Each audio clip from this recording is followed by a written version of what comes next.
Hold on. There we go. You guys got me. Yeah, we hear you. You hear me loud and clear. Sorry about the delay. We had a little bit of technical difficulties getting linked up or whatever. But we will be ready to go here. Make sure you guys hit us up. Let us know if you guys hear any delays or any echoes or anything. Give us a thumbs up or a thumbs down. We'll try to work through some of the stuff. But if you guys are hearing us crystal clear, we'll go ahead with the show like nothing happened. So as always, shout out to my man Darren Smith. He's in here in the building. Make sure you guys follow him and make sure you check him out. And obviously he is I would think all things guru in Kansas City. Darren, how you doing today? I'm blessed, man. I'm literally sitting there looking at hotels in Germany. I leave at the end of the month to fly over to Frankfurt for the Chiefs Miami game, and so just sitting there right now, man, looking at some of these prices, man. The media hotel is going to cost me 2,500. So I'm trying to see if I want to find something a little bit cheaper than that, than come out of pocket for all that. That is crazy, bro. Yeah, exactly. That I mean, I wouldn't even want. I wouldn't even want to know how that goes down. Hey, man, this life chose me, man. Hey, listen, we talk about it, man. We talk about it all the time. It's just a situation where like we do so many different shows and we try to link up and yesterday we were supposed to link up. We pushed it to today. So, what I'm saying? You're going to see Darren a lot more, man. I appreciate him dropping in on us today. We got a great show for you guys as well, man. We'll talk about a lot of things. Make sure you get your chat questions ready to go. They got the chat Q&A ready to do their thing. We'll get to contender or pretender. We'll talk about the 2-2 teams in the AFC right now, and we'll ask Darren, and we'll go around the room a little bit, talk about which one of these 2-2 teams is for real and which one of them is faking. We'll definitely talk about the trade deadline. A lot of news and stuff has been out. That's one of the main things we're going to talk about today is we got to talk about Taylor. We got to talk about the offensive line. We actually the receiving core a little bit too. Which areas do the Cleveland Browns need to make a move with? And also, we'll talk about get to the main topic too. Is Andrew Berry? Andrew Berry was cleaning up a little bit of a mess earlier today or yesterday, and we'll talk about whether that's a for real thing. And Darren, I think you got a good insight on this situation. And we'll kind of start there with the Watson Bear Stefanski relationship. You work out in Kansas City. You cover Patrick Mahomes. And if you guys go out and check out the quarterback documentary that's actually on Netflix, you are on that, by the way, a quick cameo or whatever. So you look at Andy Reid, you look at the relationship between the play callers and kind of the situation with Deshaun Watson. And Kevin Stefanski said he was cleared to play. Andrew Berry came out and kind of covered it up a little bit and tried to play nice and put the fire out. But when you look at the way you guys interact in Kansas City, I never really see you guys having these issues, mainly because Patrick Mahomes is very good and you guys win a lot and they seem to have a really great relationship. Do we make a lot of this out of this a big thing for no reason, or is this something that can really transpire and kind of go into something else if we don't get it together? If you don't get it together, it can spiral into something else. The difference that I would say in Kansas City, it starts literally at the top with the owner, Clark Hunt. When he brought in Andy Reid, once he got fired from Philadelphia, you brought a coach who brought legitimacy to the organization, because they had some down years. They had Romeo Crennel and a few other things, and then we had during that time when Romeo Crennel was the head coach, we had a former player do a murder suicide the day of the day of a football game. I think it was the day that the Chiefs knocked off the Green Bay Packers. I was there shooting on the field, and so and it could have been the day before. I got to remember time, but when he brought in Andy Reid, it brought a sense that, okay, this organization is going in the right direction. You let him handle the football stuff. Mark Donovan was always handling the business side of things for the Chiefs, and then after John Dorsey had left or got fired, they elevated Brett Veach to the role of GM. Of course, he was a scout under Andy Reid when he was in Philadelphia. So they've been able to work together, and so everybody's on the same page, especially when it comes to Patrick Mahomes. Now, It does help when you're winning and stuff like that. But everybody is on the same page, lockstep when it comes to anything that goes on with this organization. So between Brett Veach, if there's a player out there that Patrick is interested in and wants, if they can move heaven and earth to get it done, they'll get it done. If they feel like if that makes the team better. So they have a great working relationship, but also everybody on that side, they like each other. So it's not one of those things with just a business working relationship. They like each other away from away from the stadium. Like they'll do things. I mean, obviously, if people have seen on the State Farm commercials, you got Andy Reid in the State Farm commercials with Patrick Mahomes.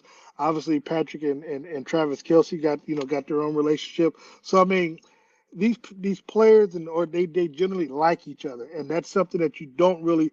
There's no bad mouthing, no leaks or anything like that. I mean, right now, again, could be just because you're winning. If you went through some rocky roads or whatever. I think a couple years ago the Chiefs went 3-4.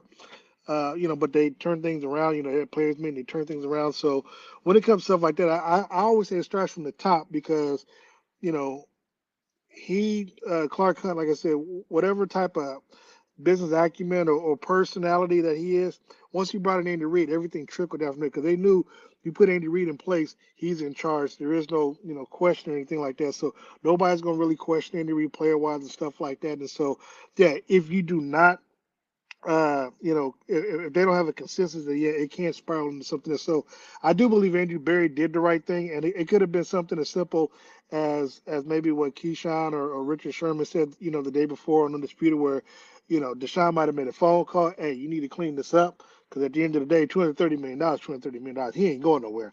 So I think Andrew Berry did the right thing. Listen, I'm gonna tell you what I really believe that, like you said, this can, if you let things squirm out of hand, I think you can start to have some issues. But anything like we always talk about, it's about having a relationship first and foremost with people. And you can end up being on opposite ends of the spectrum if you don't have no communication. And one of the things that I think Andrew Berry did a good job of is saying, look, I'm going to actually spend some more time out here to talk to you guys, give you the opportunity, because I want to get through some stuff. And I think he was very intentional about doing that, because one thing I can give them credit for, and when you talk about the analytics front office, they've all been lockstep. Barry, whether it's D. Podesta, whether it's Stefanski, they've all been locked in, step one-on-one, and doing their thing. And so I think he wanted to put out any fires and say, look, I know Deshaun, he was, injured. It wasn't like we were mad at him or anything. It wasn't like we were upset that he wasn't playing. Every player wants to go out there and feels that they're going to play. But, at the end of the day, he wasn't able to do it. It's not a big deal. I will say this, though. The more and more you lose or you have adversity, right? You come off the bye week, you go to San Francisco. And I want to kind of get your thoughts on this. You go into San Francisco, and I've always thought it could be a tale of two seasons. If you come out the bye week, Deshaun Watson, has the injury, they lose to the Ravens. But if you have a good showing and you're able to beat the 49ers, they now talk about the Browns in a different era, different light, because now they're saying, oh, look at the great defense the 49ers have. Look at what they were able to do defensively. They got gashed against the Ravens in the run, one of the better running teams, one of the more multiple teams is the 49ers. And assuming that the Browns can get that done, they're excited about what the Browns are moving forward. However, if you go into that situation and Deshaun Watson has a setback injury-wise, offensive line doesn't look good, playbook isn't what we thought it was going to be, you start to have little cracks in the crevices where now when people are looking at it, and I was like 2 and 3, the offense isn't looking good, and maybe you start questioning some things the Browns are doing. What's your thought on the pivotal nature of this game against the 49ers? Well, a couple of things. One, just going back to the shot issue with the coach and the GM. I did see video. I think last night someone posted the interactions, and I didn't think it was anything wrong. I thought, with respect to Jay, I thought it was a little bit overblown about him having an attitude, something like that. It just looked like he tapped him on the back of the shoulders, like, hey, move on without it.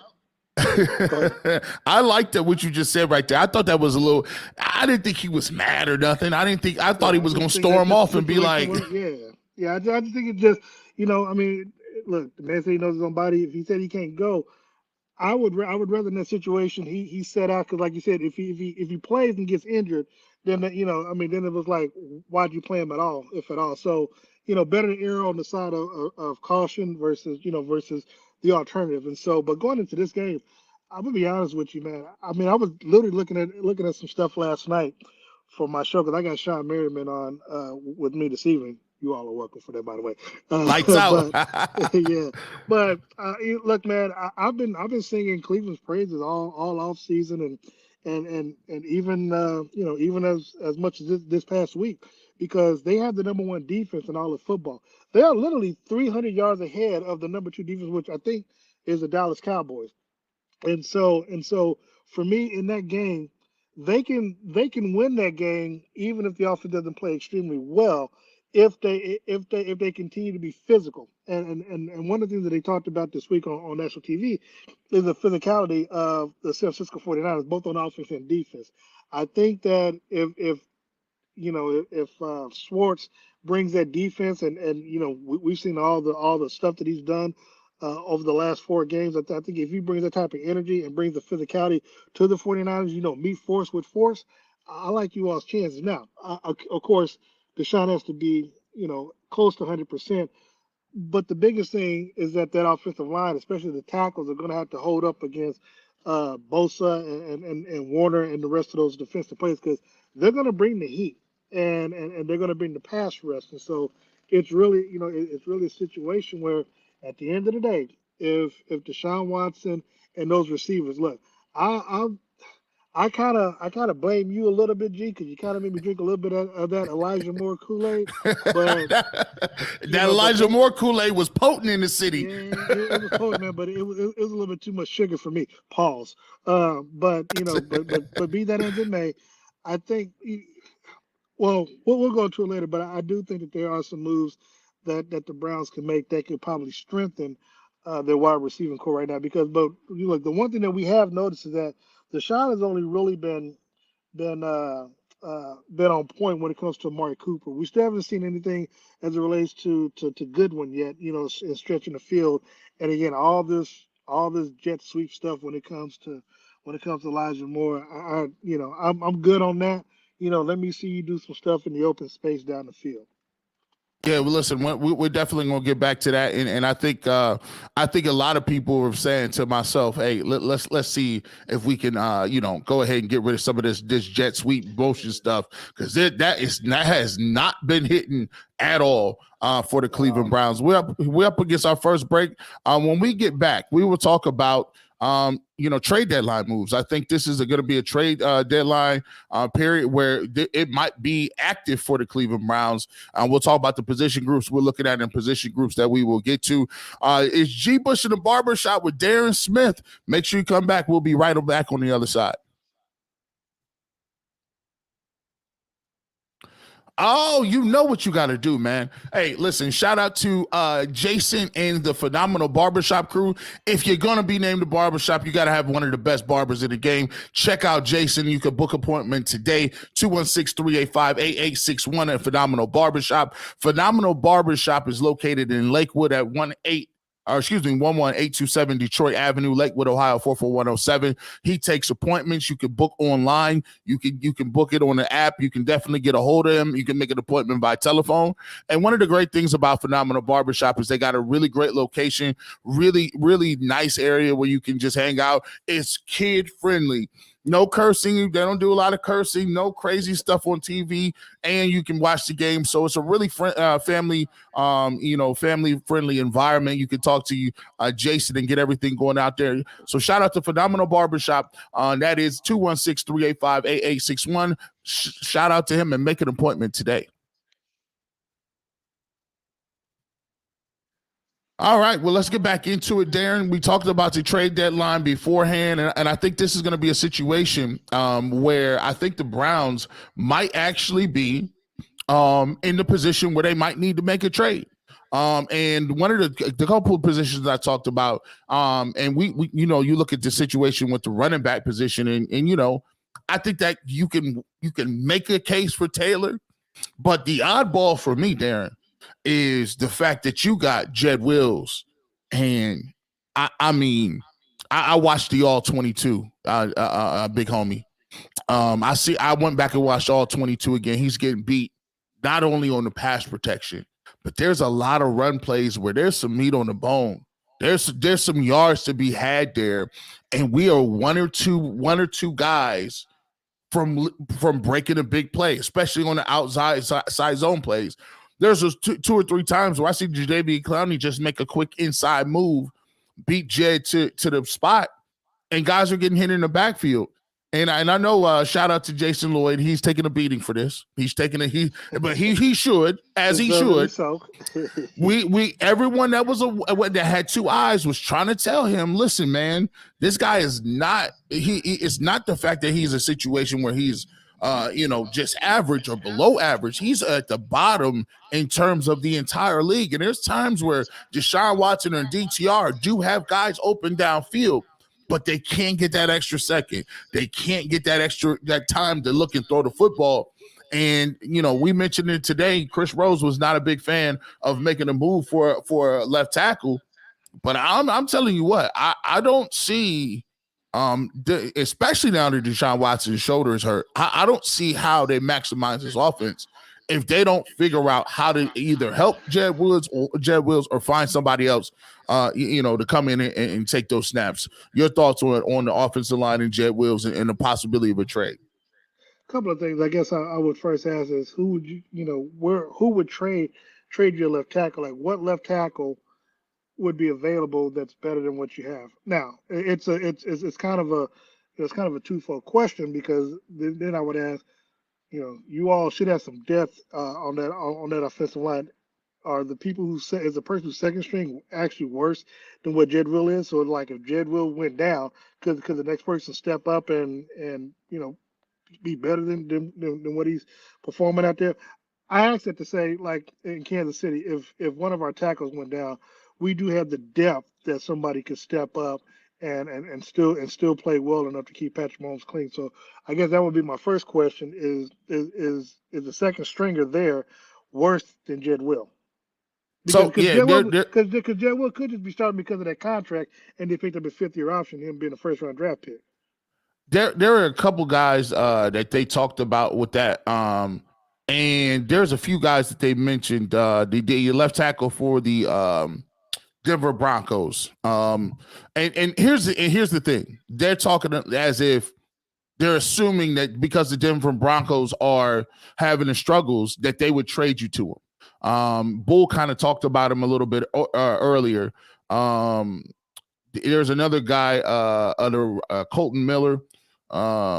He's another guy who is a left tackle, and he plays for the Raiders. Excuse me. And if they continue to struggle, they talk about maybe he might be eligible. They started off with a 1-3 start. They finished 6-11 last year.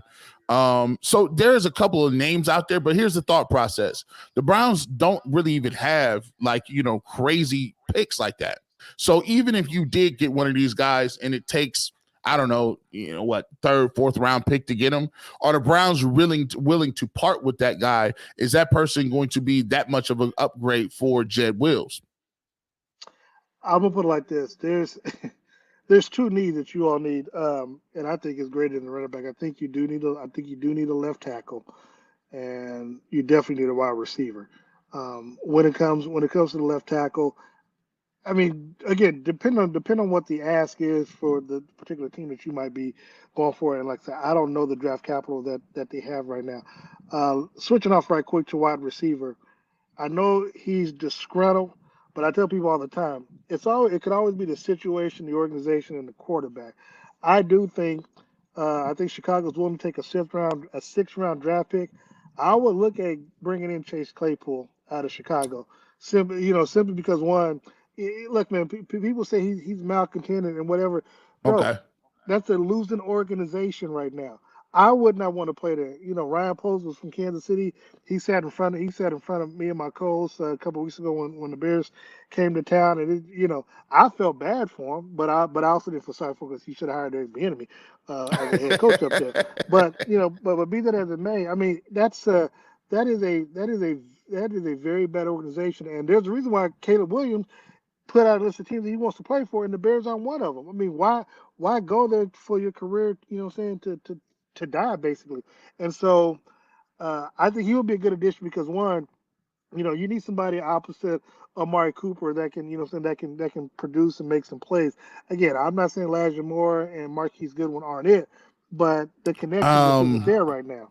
I will step in and say that for you. Right now, the Elijah Moore playbook. Hey man, the Kool-Aid Mafia, like they had everybody in preseason drinking that. Like I've heard from multiple people, this is the greatest playbook I've ever seen, G. Bush.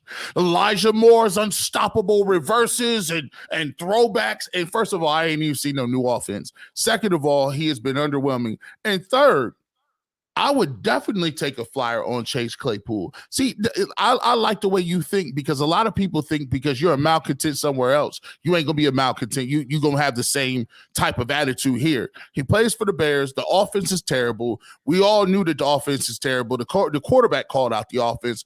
But the thing I'm looking at for the Cleveland Browns, they're smallish at receiver. The catch radiuses aren't there. I'm watching the all 22. You happen to fit the ball in really tight windows. There's no breakaway speed. You got Amari Cooper, and he's done an admirable job of doing what he does. He's a route runner. He's a tactician. But when you look at the other guys, the big body receivers like every other team has that wants to throw, we just don't have those guys. And so for me, I look at it where you say receiver is one of the things that we thought we had, and there's a lot of people, oh, we don't want to trade for Jerry Jeudy. We don't want to trade for who is the other guy? DeAndre Hopkins. DeAndre Hopkins. Yeah. Now look, I take either one of them at this present time. So I agree with you. I think running back would come in third for me in terms of what they need to make a trade or a splash. In terms of Taylor, because we haven't really specifically talked about him. Do you think he stays in Indianapolis, and do you actually think the Browns have some sort of interest in him? I do believe they have interest. I mean, look, one thing I know from conversations yesterday, I asked Andy Reid at our presser yesterday, was he satisfied with this core group of wide receivers? Are they, looking to bring someone else? And he said he's fine. Now, again, that could just be smoke screen. Maybe they might go after Chase Claypool. I'm not quite sure, but but I think that they'll tell the media one thing and do, work something in the background, work something in the back, and so the only the only issue I would have is that if you pay him, you still got Chubbs on his deal, and I'm pretty sure he's on his. Isn't he on his second contract, or is he still on his rookie deal? Who's up? Oh, he's Yeah. second deal. Second deal. Okay. Yeah. So I mean, so now you've got a lot of money tied into two running backs. Now look, the thing is, Jonathan Taylor is he's kind of in that mode of Kareem Hunt. Kareem Hunt can line up, outside, and that was one of the things I mentioned to you last year. Like, if you got Deshaun Watson, you should be having both Nick Chubb and Kareem Hunt in that backfield. But those two players needed to be on the field. Now, you don't really want to be lining Jonathan Taylor up outside if you got Chubbs, but if you bring him in and you got to pay him, you got to figure out something. And I don't know whether or not, now this going hold the direction. I don't know if Kevin Stefanski is that play caller to be utilized, to be utilizing all that talent and all those running backs on the field. That might be a job for Eric Bieniemy in case Stefanski doesn't make it through the year. But that's just me. I'm not trying to put nothing out there. Hey, listen, he's not gonna sully his name. He's not gonna don't put no smut on his name. 157 people in here, man. We appreciate it. All 157. Stop playing. Hit that like button for your boy, and don't forget, man. We will definitely be doing this. Hey, guess what? Every Monday and Thursday. Every Monday and Thursday, you can catch the barbershop right here. When we get back, let's get into this. We're going to get into some of these, there's a lot of injuries that have been going around. We'll talk about some of the injuries that the Cleveland Browns have had. We'll talk a little bit of Deshaun Watson. And don't forget, you can get your questions answered as well. Get your super chats available, and we'll get your questions for Darren as well. Doesn't necessarily have to be Browns. We could talk about everything around the league, and we will definitely get to contender or pretender. It's G. Bush here on the UCSS YouTube page. We want to say shout out to the Behind the Glass crew. If you guys have not watched Behind the Glass, make sure you guys do that. Yesterday, they had Adam the Bull. It was a good conversation. I always pull up on Behind the Glass. The good thing about the UCSS YouTube page is we give you diversity of thought. Earl the Pearl, and Anthony and Mike McNuggets, man. They produce, but they also do a really good job of hosting their own show Behind the Glass. I think it's a different perspective. It's a different speed. They talk about all things, including the Guardians as well as the Cavs. So make sure you check those guys out. They will be coming up every single week. McNuggets, Earl, follow those guys. Make sure you check out Behind the Glass as well. And this YouTube, hey. UCSS, it is no coincidence that everybody and their mom is trying to do this now. You see a lot of this most Browns content that I've ever seen in my life. But, UCSS, we stand out. We give you the diversity, and we give you multiple shows throughout the week. So make sure you catch that. And also be aware that we will be on tomorrow, 12:30 to 1 p.m. on Ultimate Cleveland Sports Show. The great thing about that is on WKYC TV. Support that. Make sure you go just check that out.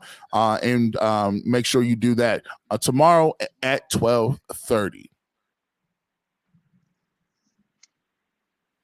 Darren, man, let's get back into this thing. Let's get back into it. Hey, G-Buzz, right quick. So I'm I hit that like button and I'm in the comments section or saying, I do want people to know. Yes, somebody talking about Devontae Adams, Jerry Judy. Look, reason why I didn't bring up Devontae Adams because I'm trying to get him to Kansas City. I don't want Cleveland having. You know what I'm saying? Look, hey, look. So I want people to understand. I want people to say, I know my stuff. So they like, oh, boo, look, no. I know what I'm talking about. But I ain't gonna. But I'm not gonna volunteer Devontae Adams. You are what I want. But listen, we want Devontae Adams. I told that to Brett Veach in New York. I said, man, what you trying to do to get Devontae, bro? He ain't happy. Give up. I give up something for him. Hey, so crazy though. Sometimes in this market. We don't have the I guess we are risk averse. We say Devontae Adams. The first thing people start bringing up is how old is he? He aging. Cats don't want to win. And like I said today, we was on today, and Chris Rose said he would make a move for Taylor, and he wouldn't make a move at left tackle. Now that's great. I mean, everybody is entitled to their opinion, but here's how I'm moving with it. I want to win in the worst exact way. I want to win above all. And when you talk about when it's a thing called regular people, and then it's monsters and superstars. Devontae Adams is a monster. Man. So look at the Los Angeles Rams, bro. They moved heaven and earth. They brought in Von Miller. They brought in old boy from Seattle. Obviously what they gave up to get Matthew Stafford, all to win a Super Bowl, and they did. And the owner said, "F them picks." Now they're going through a rebuilding phase, but you know what they got? Another Super Bowl trophy. They got it. And I think sometimes, Darren, people get really short-sighted in terms of being like, okay, well, like we want a window. Windows is fool's gold, man. Like now, tell me about the Oklahoma City Thunder basketball team about a window. They had Westbrook, Durant, Harden, and Baca. They're Cowboys. Cowboys. Once since '95. And here's the thing that hurt me so much. And a lot of people argue with me about it. They argue about whether or not, Chubb gets the ball or not, or whatever. You trying to save reps and all this other stuff. Look, man, in football, you can't save nothing. Ain't no such thing as saving. Brother. You can. Hey, look. There's a reason why Mahomes suffered that ankle injury in Jacksonville. And I told you, he saw in Jacksonville. Bobby Strope, his trainer. We all go to the same barbershop. The barbershop cuts my head as well. And we talked about it. Mahomes trained through the whole injury and stayed at the Chiefs facility the entire week, getting that ankle worked on so he could come out there in the AFC Championship game against the Cincinnati Bengals to help that team win the Super Bowl. Bro, sacrifices people make, within themselves, the organization makes, because they have one thing in mind, and that's winning the Super Bowl. Their whole focus this year, Taylor Swift or not, is going. The Chiefs have already put the Super Bowl logo for Super Bowl 58 in their profile stuff on social media. That's the only thing they care about. All this other stuff about, yeah, oh, do we need a left tackle? Look, man, they're focused on one thing, and they'll do whatever it takes to get there. That's the That's what I get to perspective. deal with here. That's the perspective that I like to hear. That's why we have you on the show, because sometimes when you sitting here, and then sometimes it feels like you just fighting the uphill battle with people, because it almost seems like they don't want to win. They just want to win. They want to win their way, or they want to win with certain caveats, or they want to win what they comfortable with, whether it's the roster construction, play of style, all these things come just into play.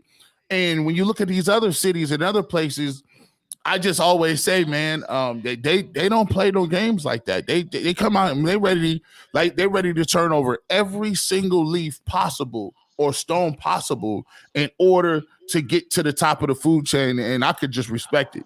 I just respect it. You was look, man. I'm sorry we're taking this in a whole other direction from what we were supposed to talk about, but I told you before the season, you all have a Super Bowl quality team. I know for a fact the defense is Super Bowl ready. I mean, one, like I said, it's the number one defense in the league right now, even after what happened against the Baltimore Ravens. I mean, but the defense kept you all in the game. I tell Yep. you all the time, it could have been worse. Like for Kansas City, got it. Look, it's the first time in Mahomes' career he has a top 10 defense. I think they're like number 7, number 8, and that was after Mahomes put them in bad field position a few times with his interceptions in New Jersey on Sunday night. So. I know what you all have. Again, my question has always been Stefanski and that offense putting everything together. Because if you all put a point, that defense, I mean, you saw. I mean, you saw what they did against the Bengals. I don't care about the weather. I don't care about his ankles. You out there on the field, and you got to play. They out there doing. I mean, you all have a Super Bowl quality team, and to be honest, like I said, the fans there should expect more and should have high standards for what you all are putting out there on the field. Now, look, if people want to be upset about Deshaun Watson not playing, because he did, I remember reading Mary Kay Cabot saying where he did say he was going to play. And I was upset that he didn't play because they kind of messed up my parlay and stuff Sunday. So, you know what I'm saying? So, I had tickets voided, appreciative of that. But it was just one of those things where the now, the loss of Nick Chubb's, that is a big deal. But I swear, and I told you, had they brought Kareem Hunt in during the training camp, something like that, I don't think you all missed him. I still believe in Kareem Hunt. Maybe it's just me. I still believe in Kareem I, Hunt. I But still I still think he got something. I think a lot of yeah, people's down on him for some reason. To me, it comes down to opportunity. yeah. But here's the two things: you do have to get that line that offensive line short up because right now, when I look at that offensive line, I'm thinking about the Colorado Buffaloes and Shador Sanders being under pressure each and every time he drops back to pass and he's getting sacked. Facts. Deshaun, just like Shador, where sometimes he holds onto the football too much. That pisses me off when I'm watching. Like, bro, just throw the ball away. There's nothing wrong with 2nd and 10 versus 2nd and 18.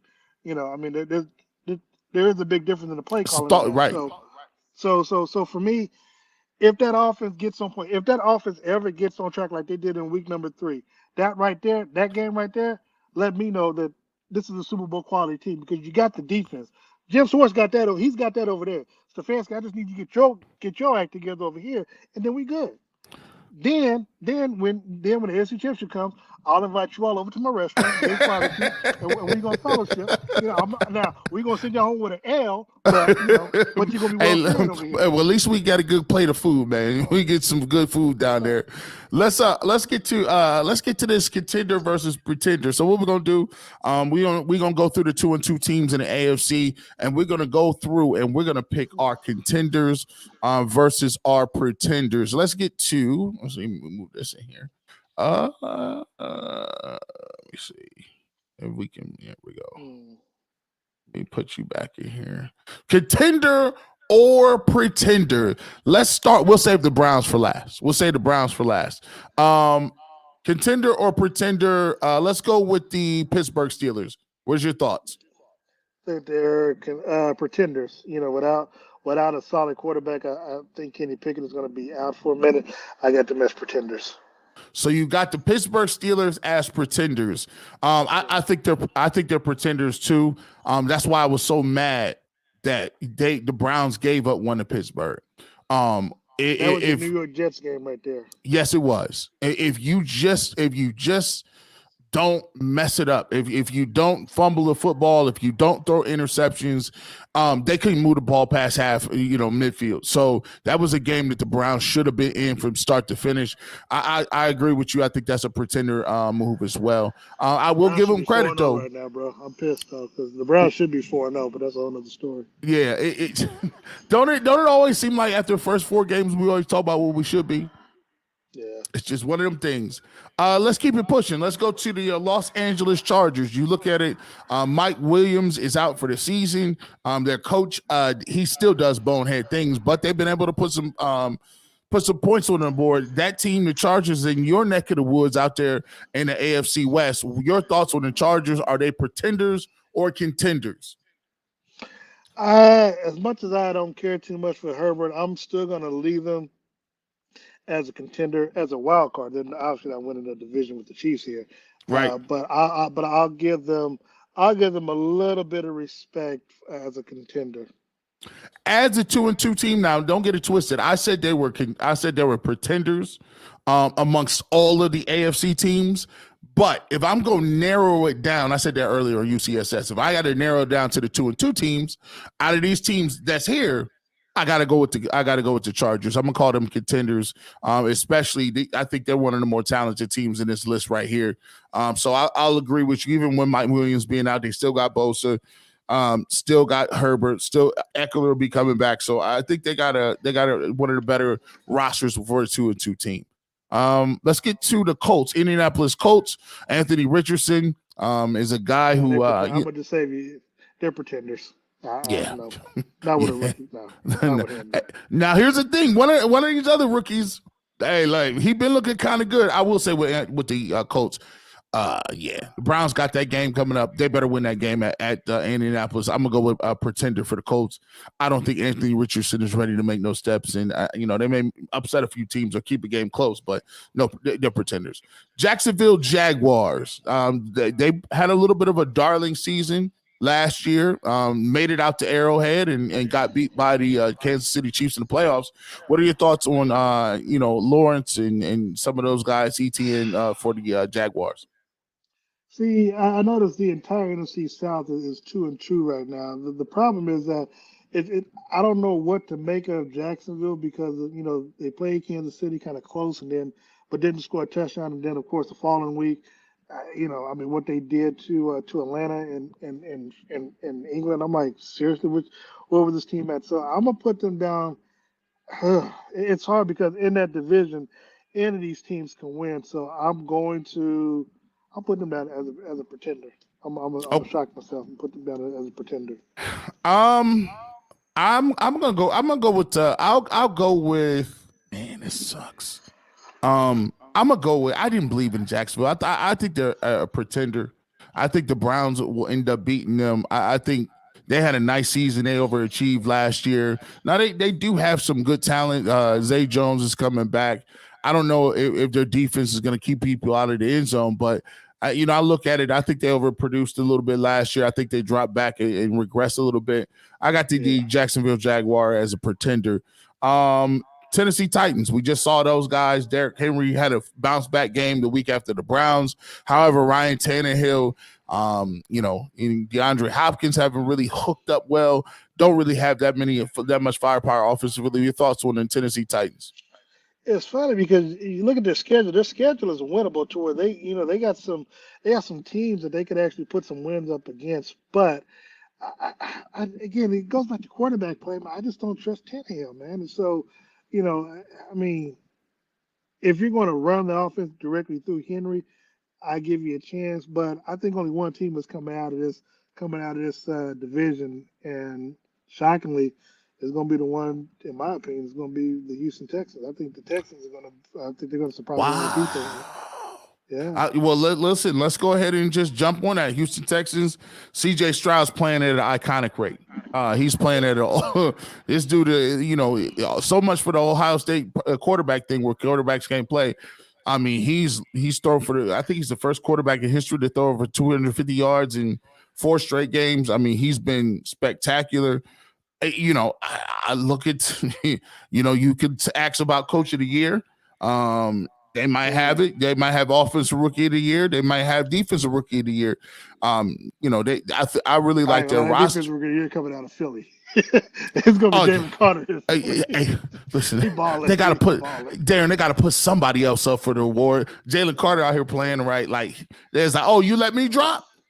Oh, you gonna let me drop in this draft? We gonna show y'all. Their line is still monstrous.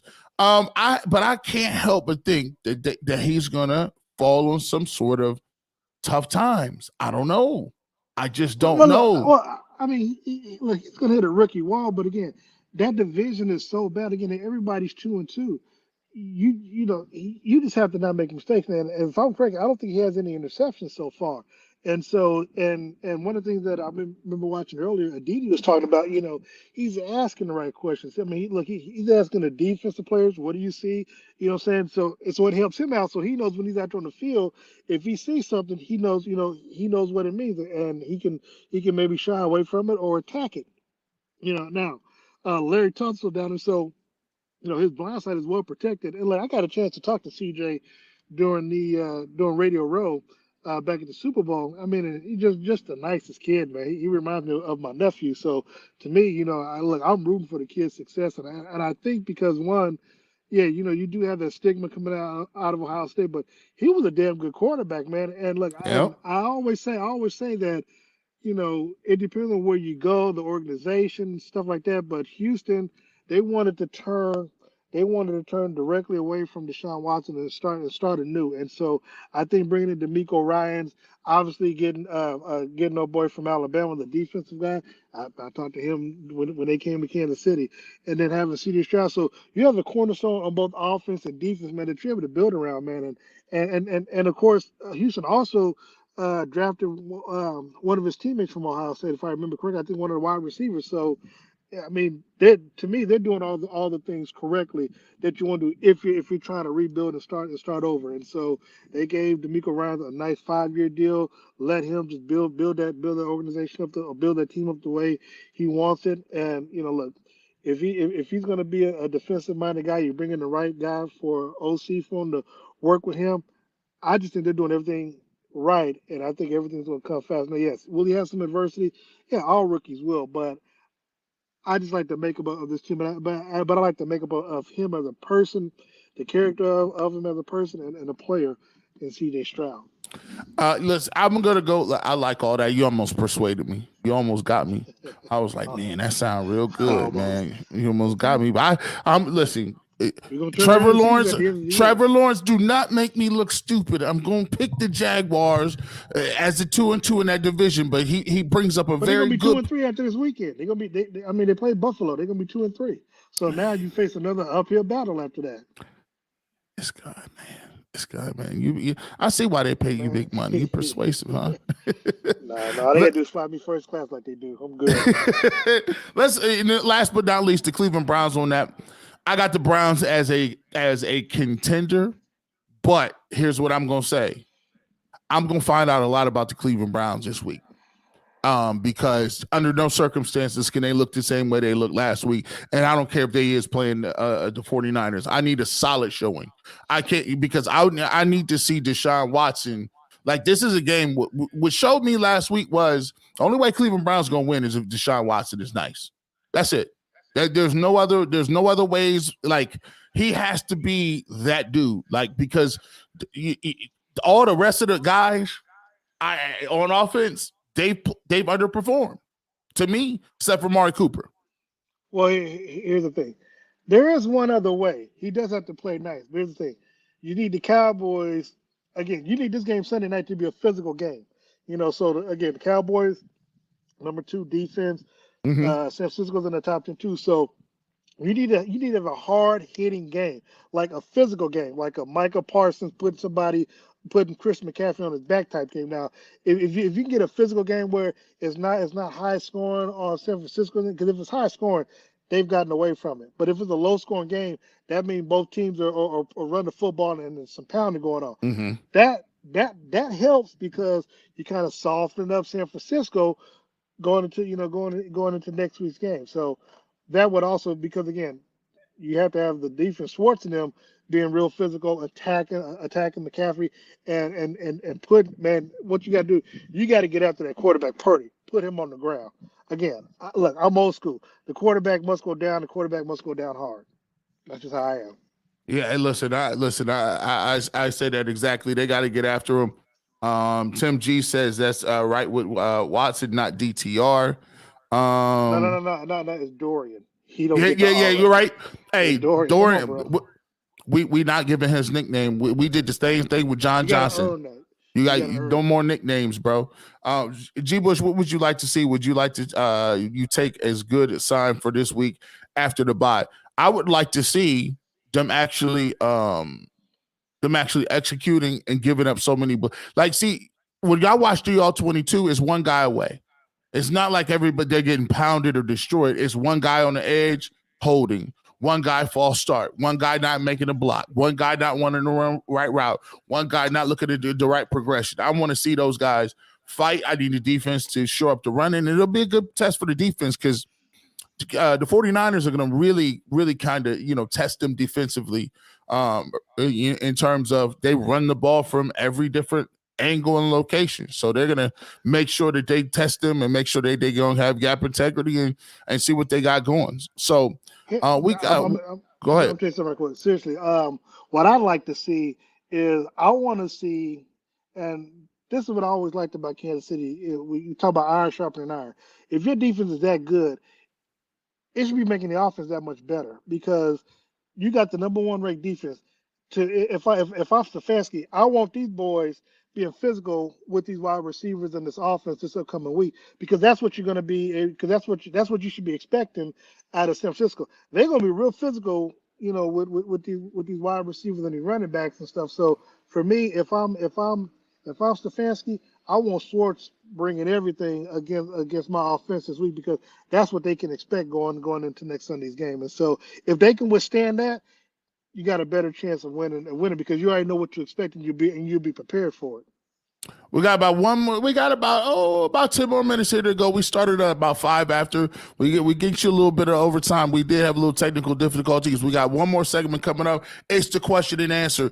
Make sure if you got a question for either Darren or I, make sure you put the word question so we know exactly it's a question to be read. Super Chat is available. If you want to use that, you can get right to the head of the line. Get your questions available. It could be about anything. Doesn't necessarily have to be about the Cleveland Browns or the Kansas City Chiefs. We could talk NFL. We could do that as well. We'll come back on the other side. It's G. Bush Darren here on the UCSS YouTube page. Guys, it is time to talk about the next level. The only person out here giving out T-shirts like this, giving out merch is your boy G. Bush. And like I said, every single week we give 2 shirts away.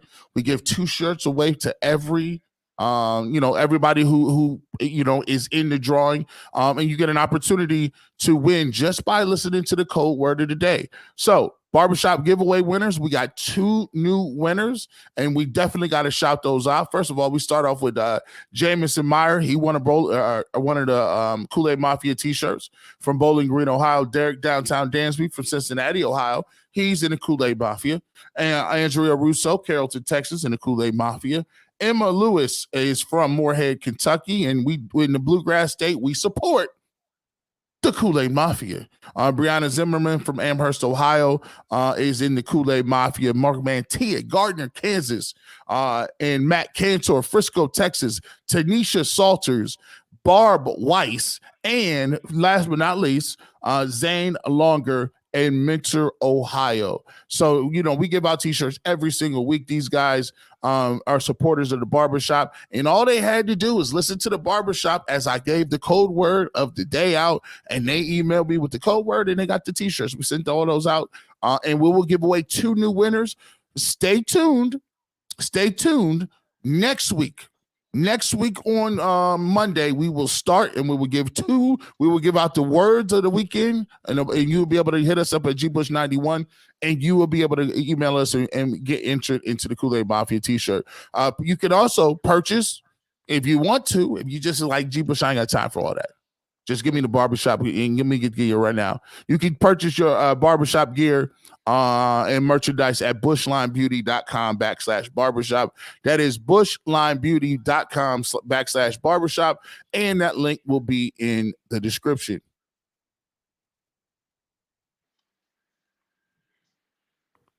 All right, so let's get to it. Let's get to a little question and answer, a little Q&A with my man Darren. If you have a question, we will definitely read that out.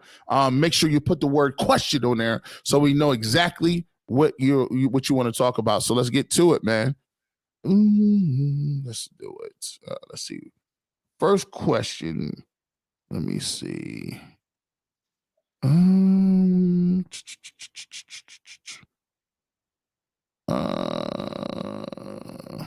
Here we go. Let's take this down too, so you can actually see it, G. Bush. All right, here we go. We'll start that off with you, Darren. Wills played right tackle at Alabama, right? He's struggling with pass protect. Jones is doing a good job. Why not switch them? Your thoughts on switching right tackles and left tackles? Is that big of a thing, or he just ain't no good? Period. Well, here's the thing.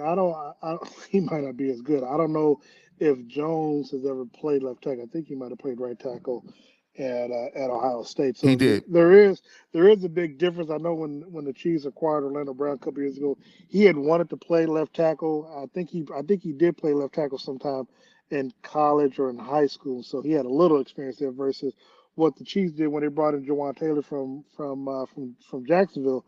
They were going to move him from right to left, but end up, keeping him at the right tackle, bringing in Donovan Smith. So I don't know. I don't know if it's not his natural position, it's really bad. It's supposed to be hard to switch to make that move, even though Orlando Brown did it. To what success, it's is debatable to people.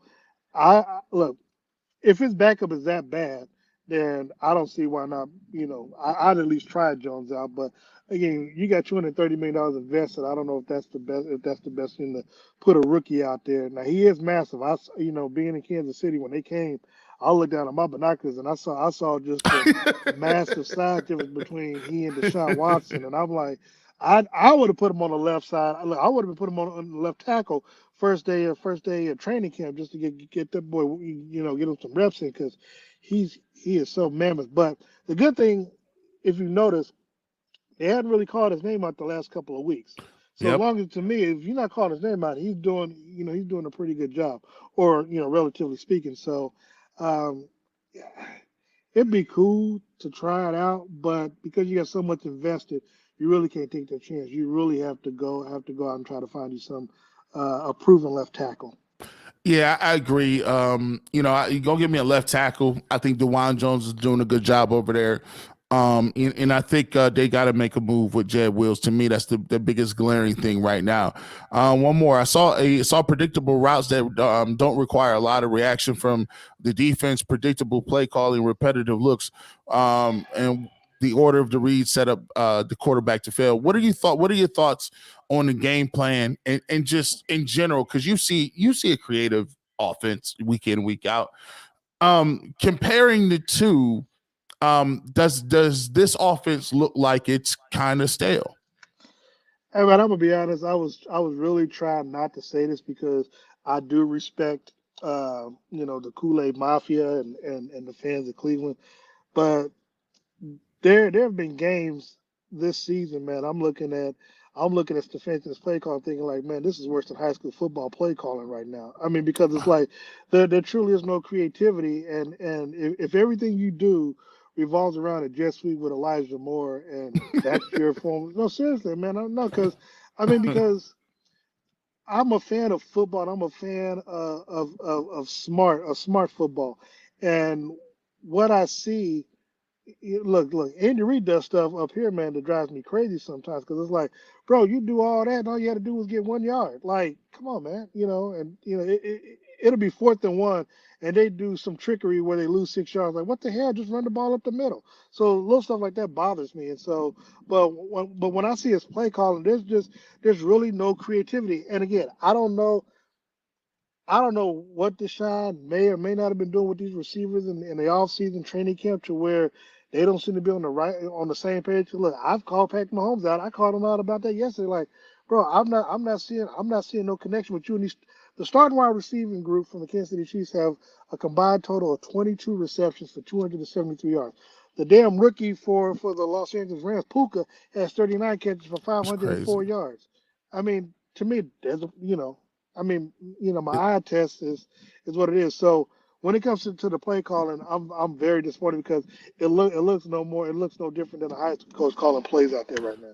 Dan, I couldn't agree more. I could not agree more. It just when you watched all 22, it's just there's no there's nothing advanced about it. It's like high low concepts and curl flat concepts, and I'm like, that you'd be hard pressed to like fool or trick anybody in high school out on that. So to Well, me, matter of fact, I want you all to do okay. I got Chiefs, Browns, and the AFC Championship game. So it benefits me if you all do well. But I keep it 100 too because when the Chiefs don't do well, hell, I get them shit as well. So that's just how it is. and you that's just the way it is, bro. That's the way it is, and so you got to keep it 100.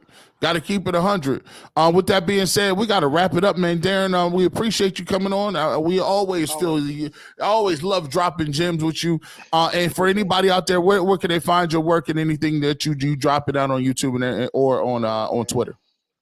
Well, you can hear me on the weekends on klkcradio.com. During the football season, man, I'm traveling all over. I'm home and away this weekend. I'll be in Minneapolis covering the Chiefs and the Vikings. So we do a pregame show. Myself, and my guy Steve Walsh. We do a pregame cheat sheet, which airs an hour before the game on social media, on Facebook, Twitter, as well as YouTube. And then we do a postgame show. We cover Andy Reid, Patrick Mahomes at the pressers, and then of course we do locker room interviews and stuff like that we post. So I'm, I ain't gonna be hard. I'm not hard to find. You look at social media, you can find me. G Bush ain't hard to find. As always, hit that like and subscribe button. You never know where G Bush might be. You know what you got to do? You got to listen for the Clippers. Peace.